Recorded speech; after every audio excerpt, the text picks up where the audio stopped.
Hello दोस्तों, हम लोग पिछले 2 वीडियो में बात कर चुके हैं जो भी हमारे बेसिक कॉन्सेप्ट्स थे उनकी, लेकिन उन कॉन्सेप्ट्स को समझने की प्रोसेस में हम लोगों ने एक कहानी सुनी थी, है ना। लेकिन एग्जैक्टली वो कॉन्सेप्ट क्या था उसको हम लोग एक बार फ्लो चार्ट बना करके समझते हैं। फ्लो चार्ट जो लोगों ने कंप्यूटर पढ़ा है उन लोगों ने देखा होगा। तो फ्लो चार्ट में क्या होता है कि पहले एक चीज हुई, फिर दूसरी हुई, फिर तीसरी, और उसके बाद से हम चौथी चीज तक पहुंच जाते हैं। तो जो पहला कॉन्सेप्ट था, पहला कॉन्सेप्ट हमारे क्या था कि अर्थव्यवस्था में हम ये मानते हैं, जब हम अर्थशास्त्र पढ़ रहे होते हैं, कि सभी के पास संसाधन जो है वो सीमित है। कैसे सीमित है? देखिए, मान लीजिए कोई किसान है या कोई भी इंसान है, मैं एक टीचर हूं, तो मैं कितना पढ़ा सकता हूं? मेरे पास समय की सीमा है, साथ में मेरे ज्ञान की सीमा है, मुझे जो भाषाएं आती हैं उनकी सीमा है ना। तो इस वजह से जो कुछ मैं प्रोड्यूस कर सकता हूं, मैं क्या प्रोड्यूस कर सकता हूं? मैं कुछ क्लासेस प्रोड्यूस कर सकता हूं, राइट। ऐसे ही कोई किसान है, वो क्या कर सकता है? किसान क्या क्या बना सकता है? किसान के पास मान लीजिए गेहूं का खेत है, तो कितनी बड़ी उसके पास जमीन है, साथ में कितने लोग उसके पास काम करने वाले हैं, है ना। ये सारे इतने सारे फैक्टर्स होते हैं जो सीमित हैं। अब क्योंकि किसी भी चीज को बनाने के फैक्टर्स सीमित हैं, इसका मतलब क्या होगा कि कोई भी चीज अनंत नहीं बनाई जा सकती है। और जब आप अनंत बना नहीं सकते हो तो उसी चीज को जो भी आपने बनाया, मान लीजिए अगर मैं किसान होता तो मैंने गेहूं बनाया और उस गेहूं का थोड़ा सा हिस्सा मैंने अपने परिवार के लिए रख लिया, बाकी जो हिस्सा था उसको मैंने बेच दिया था, और उस हिस्से को बेच करके ही जो कुछ मुझे मिल रहा था उससे मैं अपनी बाकी की वस्तुएं और सेवाएं जिनकी मुझे जरूरत पड़ती है उन सबको खरीद रहा था। ठीक है, ये हम लोगों ने पहले बात की थी। तो पहली चीज है, क्योंकि मेरे पास जो संसाधन है वो सीमित है, इसलिए मैं कोई भी चीज असीमित नहीं बना सकता। तो अब असीमित बना नहीं सकता, इसका मतलब क्या हो गया कि जो उत्पादन है वो कितना होगा, कैसा होगा? सीमित उत्पादन होगा। तो पहली चीज तो हो गई सीमित उत्पादन। अब सीमित उत्पादन है तो अब उसके बदले में जो भी मुझे पैसा मिलेगा या मेरी जो भी इकोनॉमिक वैल्यू मुझे मिलेगी, आर्थिक रूप से जो मुझे मूल्य मिलेगा वो भी सीमित होगा। और इस वजह से बहुत सारी वस्तुएं जो मैं खरीद सकता था वो खरीद ही नहीं पा रहा हूं, कुछ ही खरीद पा रहा हूं, क्योंकि मेरे पास असीमित संसाधन नहीं थे। तो क्या होगा? अन्य वस्तुएं एवं सेवाएं खरीदने के लिए सीमित संसाधन है, और आजकल जो संसाधन है उसको धन बहुत अच्छा एक तरह से उसका एक कन्वर्टर है। कोई भी संसाधन, जैसे मान लीजिए मैं गेहूं उगा रहा था, तो गेहूं के बदले मैं सीधे सीधे कुछ और नहीं खरीदता हूं, मैं गेहूं के बदले मुझे रुपए मिलता है, फिर मैं रुपए से कुछ और खरीदता हूं, है ना। तो अब क्योंकि उत्पादन ही सीमित है तो मेरे पास जो भी खरीदने का मौका है, जो भी चीज मैं खरीद पा रहा हूं वो भी उसके बदले में सीमित पैसा मिला, तो सीमित पैसे से मैं सीमित वस्तुएं और सीमित सेवाएं ही खरीद पाऊंगा। ठीक है, फिर क्या होगा? कुछ ही वस्तुएं अथवा सेवाएं खरीद पाने की विवशता। अब विवश हो गया हूं मैं, क्या हो गया हूं मैं? विवशता। ठीक है, देखिए विवशता का मतलब क्या है कि मुझे कुछ भी खरीदना है, मुझे गाड़ी भी खरीदनी है, मुझे घर भी खरीदना है, मुझे वर्ल्ड टूर भी करना है ना, मुझे पूरी दुनिया घूमनी है। उसके बाद से फिर मुझे एक गाड़ी नहीं खरीदनी है। कई बार हम लोग देखते हैं ना कि धोनी की गाड़ियों का एक सीरीज दिखाई जाती है, सचिन तेंदुलकर की गाड़ियों की पूरी सीरीज दिखती है कि उनके घर में कौन कौन सी गाड़ियां हैं। तो अगर वो भी, उनके पास भी संसाधन सीमित नहीं है, उनको भी लगता हो कि ये गाड़ी भी खरीद लो, फिर सोचते होंगे नहीं यार ये नहीं खरीदते हैं, है ना। तो हो क्या रहा है, अभी हम एक कॉन्सेप्चुअल लेवल पर, एक अवधारणा के स्तर पर जब बात कर रहे हैं तो हमें समझ में आता है कि किसी के भी पास असीमित संसाधन है ही नहीं। ठीक है, तो अब क्या हो गया? सारे लोग विवश हैं कि उन्हें कुछ ही खरीदना पड़ेगा। और जैसे ही ये प्रश्न आता है ना कि हमें कुछ ही खरीदना है, वैसे ही एक नई समस्या उत्पन्न होती है, उसको हम लोग बोलते हैं चॉइस। कि आपको पिक करना पड़ता है, आपको ढूंढना पड़ता है कि यार ये भी है, ये भी है, ये भी, हम यही खरीदेंगे, है ना। तो चॉइस कब आती है? अगर मान लीजिए चॉइस, सारे लोगों को सब कुछ लेने की पूरी पूरी स्वतंत्रता हो, आप आंख बंद कर रहे हो और सोच रहे हो कि ये चीज आ जाए, ये चीज आ जाए, तो चॉइस का मतलब ही नहीं है। समझ रहे ना? चॉइस आती ही तब है जब आपके पास सब कुछ करने का मौका ही नहीं है। जैसे मेरे पास समय है, तो इस समय में मैं क्या कर सकता हूं? कोई मूवी देख सकता था, ठीक है, कोई किताब पढ़ सकता था, कुछ खेल सकता था, है ना, कहीं रास्ते में घूम सकता था। अभी हालांकि घूम तो नहीं सकते, लॉकडाउन चल रहा है, लेकिन बहुत सारे ऐसे काम थे जो मैं कर सकता था इस टाइम पर। फिर मूवी भी देखने की बात आई तो कौन सी मूवी देखो, है ना। डॉक्यूमेंट्रीज भी देखी जा सकती है, जैसे डिस्कवरी चैनल है, नेशनल ज्योग्राफी, इन पर बहुत अच्छी अच्छी डॉक्यूमेंट्रीज आया करती थी। हिस्ट्री चैनल है, उस पर बहुत अच्छा कुछ आया करता था। इकोनॉमिक्स के आप लोग विद्यार्थी हैं ना, अर्थशास्त्र के, तो अर्थशास्त्र पर तो बहुत ही अच्छी डॉक्यूमेंट्रीज बनी है। तो मेरे पास भी क्योंकि इतने सारे ऑप्शंस अवेलेबल हैं और मैं सब कुछ नहीं कर सकता, इसलिए मुझे विवश होना पड़ता है कोई एक चीज पिक करने के लिए, कुछ दो चीजें। वैसा ही हमारे पास संसाधन के केस में होता है, तो हम कुछ ही वस्तुएं अथवा सेवाएं खरीद पाने की हमारी विवशता होती है, और इस वजह से सभी के पास सीमित संसाधन हैं। ये जो हम लोग शुरू में पढ़ते थोड़ा सा अटपटा लगता है यार कि मुकेश अंबानी है, इतना पैसा उनके पास, और भी जो बहुत पैसे वाले लोग हैं, बिल गेट्स है पूरी दुनिया में, वॉरेन बफेट है, अभी जो हमारे अमेजोन के फाउंडर हैं जेफ बेजोस, तो उनके पास तो बहुत पैसा है, लेकिन उनके पास भी सीमित है, सब कुछ वो भी नहीं कर सकते हैं।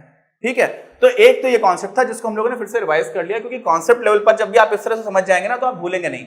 अब इसी में एक दूसरा कॉन्सेप्ट है, उसको भी हम लोग अभी रिवाइज कर लेते हैं।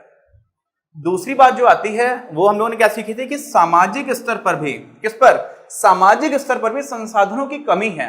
क्यों कमी है? क्योंकि समाज किससे मिलकर के बना हुआ है? लोगों से मिलकर के बना हुआ है, और लोगों को जो कुछ भी चाहिए वो असीमित है। तो सारे लोगों को मिलकर के जो कुछ चाहिए वो भी असीमित है, लेकिन सब कुछ तो बनाया नहीं जा सकता। तो यहां से दो तरह की समस्याएं निकल करके आती हैं। देखिए, समस्याएं आती जा रही हैं, और क्यों आती जा रही हैं? क्योंकि हम लोगों ने पहला जो अजम्पशन था वो काफी हद तक वास्तविकता के करीब है, रियलिटी से बहुत क्लोज है। वो क्या था कि सीमित संसाधन है, और हम लोगों ने एक व्यक्तिगत स्तर पर बात की थी, किसी व्यक्ति के स्तर पर बात की थी। लेकिन अभी क्या बात कर रहे हैं? अभी बात कर रहे हैं कि सामाजिक स्तर पर भी जो संसाधन है वो सीमित होते हैं। और इससे क्या हो जाता है? इससे दो चीजें निकल करके आती हैं कि आपको लोगों की पसंद और नापसंद को समझना पड़ेगा। जैसे मान लीजिए कि मेरे पास कुछ भी है, लकड़ी है मान लीजिए। अब लकड़ी से मैं सोफा भी बना सकता हूं, लकड़ी से मैं कुर्सी भी बना सकता हूं, और लकड़ी से ही मैं अलमारी भी बना सकता हूं। ठीक है, और लकड़ी से ही कुछ और भी बोर्ड बन सकता है लकड़ी से। ठीक, अब हो सकता है कोई ऐसा समाज है जहां पर सबको बोर्ड चाहिए, सबको क्या चाहिए? ये बोर्ड चाहिए, और आपने क्या किया? आपने सारी कुर्सियां बना दी लकड़ी से। तो जो भी समाज के संसाधन थे वो बर्बाद हो गए। क्यों? क्योंकि उस समाज में कुर्सी किसी को चाहिए ही नहीं है। आई बात समझ में आपको? तो इसलिए सबसे ज्यादा महत्वपूर्ण यह भी हो जाता है कि क्योंकि संसाधन हमारे पास सीमित हैं, तो हमें यह समझना पड़ता है कि समाज में लोगों को चाहिए क्या है। ठीक है, और इसीलिए लोगों की पसंद और नापसंद बहुत महत्वपूर्ण हो जाती है। अब आपको पता चल गया कि लोगों को क्या चाहिए, ठीक, लेकिन ये इतना आसान नहीं है। समझ रहे हैं आप? छोटा सा बच्चा भी है समाज का हिस्सा, तो उसका तो मन बदलता रहता है, कभी ये चाहिए कभी वो चाहिए, और कई बार ऐसा होता है कि हमें पता नहीं होता कि हमें चाहिए क्या है। जैसे मान लीजिए आज से 2007 या 2006 के टाइम पर एप्पल ने अपना पहला फोन लॉन्च किया था। तब पहला ऐसा फोन आया था जिसमें पूरा टच स्क्रीन हुआ करता था। आज सारे फोन है जो टच स्क्रीन भी है और पूरा आपको फुल डिस्प्ले दिखता है। ठीक है, तो 10 से 12 साल पहले पूरी मानवता को नहीं पता था कि उन्हें कोई ऐसी चीज पसंद आएगी। ठीक, क्योंकि इसमें आज हम कर क्या बातें बहुत सारे, मैंने आपको पहले भी एक वीडियो में बताया था कि टॉर्च का भी काम करता है, गाने भी सुन सकते हो आप, बात भी कर सकते हो, 50 तरह के टूल्स हैं जो इस फोन में आपके पास हैं। लेकिन ये चीज आज से 12 साल, 2007 को ज्यादा समय हो गया, 15 साल पहले मान लीजिए, 15 साल पहले पूरी दुनिया में किसी को पता नहीं था कि किसी को ये चीज अच्छी लगेगी। आप समझ रहे हैं ना? तो कई बार ऐसा होता है कि लोगों की पसंद और नापसंद बन रही होती है, नई तरह की पसंद भी बन रही होती है। और इसी वजह से कई लोग ऐसे भी हैं, मान लीजिए कोई बहुत एक बड़ा ग्रुप था जो किसी तरह के शास्त्रीय संगीत को बहुत ज्यादा पसंद करता है, और उन लोगों की मान लीजिए किसी कारणवश मृत्यु होती चली गई, तो कई बार जो उनकी पसंद है समाज में लोगों की वो बदलती रहती है। अब क्योंकि पसंद लगातार बदल रही है, और एक इंसान की भी पसंद बदल सकती है, इसलिए लोगों को वास्तव में क्या पसंद है और क्या नापसंद है वो पता करना बहुत कठिन है।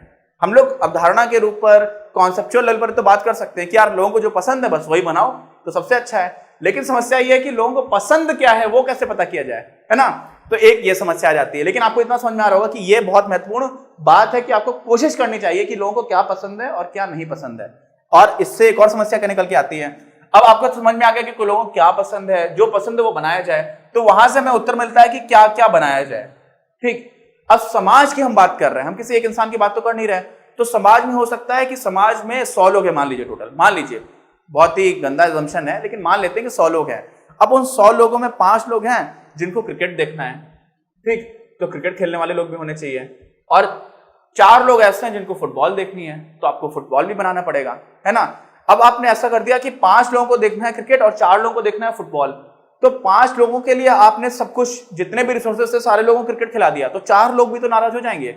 और कहीं आपने उल्टा कर दिया कि फुटबॉल के लिए ज्यादा सारे संसाधन दे दिए और क्रिकेट के लिए कम दे दिए, तो भी क्या होगा? लोग सोचेंगे यार हमें देखना क्रिकेट था और आ तो फुटबॉल रहा है टीवी पर, तो कोई देखेगा नहीं। तो होता क्या है कि हर समय पर हमें यह ढूंढते रहना होता है कि कौन कौन सी चीजें बनाई जाएं, वो पसंद और नापसंद से जुड़ी हुई हैं, साथ में कौन सी चीज कितनी बनाई जाए। समझ रहे हैं ना?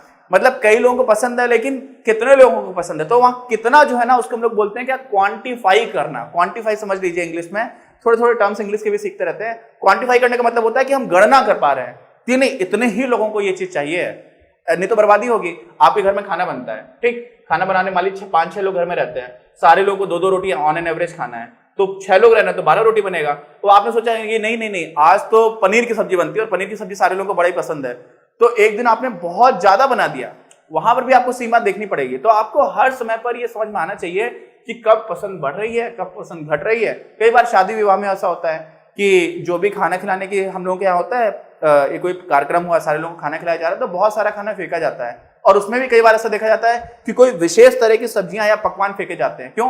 क्योंकि आमतौर पर पूरी भीड़ को वो पसंद ही नहीं है और आपने वो बनवा दिया। अब एक चीज ऐसी जो आपको पसंद नहीं, एक चीज ऐसी जो पसंद है, तो आपको जो पसंद है वही खाएंगे आप। तो वहां पर भी क्या हो रहा है? संसाधनों की बर्बादी हो रही है ना। तो क्या क्या बनाया जाए और कितना बनाया जाए, इन दोनों प्रश्नों का उत्तर ढूंढने की कोशिश भी हम लोग अर्थशास्त्र में करते हैं। और ये जो लास्ट में लिखा हुआ है, और संसाधनों को किस तरह उपयोग किया जाए, इसका क्या मतलब हुआ? इसका मतलब ये हुआ जो मैंने अभी बोला कि कितना बनाया जाए। इसका मतलब क्या हुआ कि कितने लोग किस चीज को बनाने में लगाए जाए और कितने लोग किस चीज को बताने में लगाए जाए। अब मैंने कितने लोग बोल दिया, यहां पर आप समझिएगा सिर्फ लोग नहीं है संसाधन। लोग निश्चित रूप से बहुत ही महत्वपूर्ण संसाधन, जो मैं आपको पिछले वीडियो में बता चुका हूं, लेकिन लोगों के साथ साथ भूमि भी संसाधन है। कितनी जमीन पर खेती होनी चाहिए, फिर जंगल भी संसाधन है, तो कितनी जमीन पर जंगल रहने चाहिए। तो सबसे ज्यादा मूलभूत जो प्रश्न है हमारे अर्थशास्त्र में, वो यही घूम कर करके आता है कि संसाधन जो है उनका बंटवारा कैसे किया जाए। तो पिछले 2 वीडियो में जो भी हम लोगों ने पढ़ा था अभी तक, उन सारी चीजों को कॉन्सेप्चुअल लेवल पर हम लोगों ने क्लियर कर लिया है। अब इसी चैप्टर को आगे हम लोग अपने अगले वीडियो में पढ़ेंगे। मिलते हैं अगले वीडियो में। अगर आपको ये वीडियो पसंद आया तो प्लीज इसे अपने दोस्तों के साथ शेयर करें, लाइक करें, आपके अपने चैनल अपनी क्लास को सब्सक्राइब करें और बेल आइकन को प्रेस करना ना भूलें। Thank you very much. Have a nice day.